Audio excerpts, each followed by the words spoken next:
আসসালামু আলাইকুম। শুরু করছি কৃষি সংবাদ, সাথে আছি মোহাম্মদ রাইহান। এখনকার এই সংবাদ আয়োজন একই সঙ্গে চ্যানেল আইয়ের ইউটিউব চ্যানেল এবং চ্যানেল আইয়ের ওটিটি প্ল্যাটফর্ম আই স্ক্রিনে লাইভ স্ট্রিম হচ্ছে। ভোলার বিস্তীর্ণ চরাঞ্চল এক সময় ছিল কৃষকদের জন্য দুঃস্বপ্নের মতো, যেখানে জলাবদ্ধতায় বছরের অধিকাংশ সময় জমি অনাবাদি পড়ে থাকত। কৃষি প্রযুক্তির অগ্রগতিতে জমিগুলোতে দেখা দিয়েছে নতুন সম্ভাবনা। একসময় পানির নিচে নিমজ্জিত এই জমিগুলো এখন সর্জন পদ্ধতিতে চাষের কারণে শশায় পরিপূর্ণ। ভোলা থেকে হারুনা রশিদের তথ্য, ভিডিওচিত্র আল মুকসিদের রিপোর্ট। সর্জন পদ্ধতি এমন এক কৃষি প্রযুক্তি যেখানে জমির কিছু অংশ উঁচু করে সবজি চাষ করা হয় এবং নিচু অংশগুলোতে পানি ধরে রেখে মাছ চাষ করা হয়। এতে একই জমি থেকে দ্বিগুণ ফলন পাওয়া সম্ভব হয়। ফলে কৃষক যেমন অধিক পরিমাণ ফসল ফলানোর সুযোগ পাচ্ছে, তেমনি আয়ও বহুগুণে বাড়ছে। আমরা এই ৮ বেড়া করছি, ১২ মাসে আমরা সবজি চাষ করতে পারি, বর্ষাতে আমরা মাছের চাষ করতে পারি, অন্য বিভিন্ন সবজি করতে পারি। শশা লাগাইছি, ৪০,০০০ টাকা খরচ হয়েছে। আমি ১,৬৫,০০০ টাকার মাল বেচছি। আমরা এই সবে ঘুমাতে এরকম চাষবাস করবো।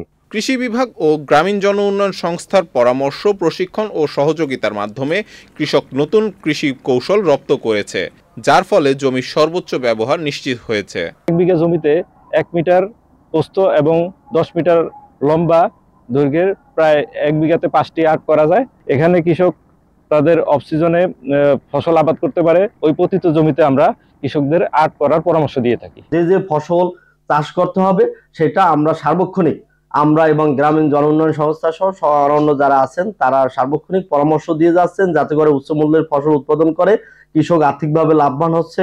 সর্জন পদ্ধতির আরও সম্প্রসারণ ঘটলে উপকূলীয় কৃষিতে এক বৈপ্লবিক পরিবর্তন আসবে, যা দেশের অন্যান্য চরাঞ্চলের কৃষকদের স্বনির্ভরতার পথে এগিয়ে নিয়ে যাবে, বলছেন সংশ্লিষ্টরা। আল মুকসিদ, চ্যানেল আই। দক্ষিণ উপকূলের তরমুজ সুস্বাদু হওয়ায় খ্যাতি রয়েছে দেশ জুড়ে। গত বছর বাম্পার ফলন ও ভালো দাম পাওয়ায় খুলনার দাকপের পাশাপাশি কয়রা, বটিয়াঘাটা ও পাইকগাছার চাষিরাও তরমুজ চাষে ব্যস্ত সময় পার করছেন। কৃষি বিভাগের আশা, এবছর তরমুজের উৎপাদন লক্ষ্যমাত্রা ছাড়িয়ে যাবে। বিস্তারিত দানিয়েল সুজিত বোসের রিপোর্টে। কোথাও জমিতে তরমুজের বীজ রোপণ হয়ে গেছে, আবার কোথাও চলছে বীজ রোপণের প্রস্তুতি। সকাল থেকে সন্ধ্যা পর্যন্ত চলছে চাষিদের এই কর্মযজ্ঞ। গত বছর বাম্পার ফলন ও ভালো দাম পাওয়ায় এবারও তরমুজ চাষে ঝুঁকছেন চাষিরা। দাকপের তরমুজ খুব সুস্বাদু তরমুজ, খুব মিষ্টি তরমুজ এবং খুব বড় হয় এই তরমুজটা। আমরা বিভিন্ন জাতের লাগাই, তাতে মোটামুটি ভালো ফল পাই আমরা। ডেট থাকে 65 থেকে 70 দিন। এরপরে বিক্রির মনে করেন যে প্রায় 1 সপ্তাহ, মানে 7 দিন। এর ভিতরে আগামাতা মনে করেন যে ফল সেল হয়ে যায়। এই অঞ্চলের তরমুজ সুস্বাদুর খ্যাতি দেশ জুড়ে। তরমুজের চাষে কম সময় লাগে এবং অন্যান্য ফসলের তুলনায় বেশি লাভজনক। 3 বিঘা লাগা আছে, খরচ হবে প্রায় ৫৫-৬০ টাকা খরচ হয়ে যাবে। বিক্রি হয় মানে 65-70 দিন লেগে যাবে বিক্রি করতে। আবহাওয়া অনুকূলে থাকলে এবছর তরমুজ থেকে খুলনা চাষিদের ১,০০০ কোটি টাকার মতো লাভের সম্ভাবনা আছে বলে মনে করেন কৃষি বিভাগ। যদি আমাদের এখানে লেট সবার শেষে তরমুজ ওঠে, তারপর কৃষকরা তরমুজ চাষ করে লাভবান হয়।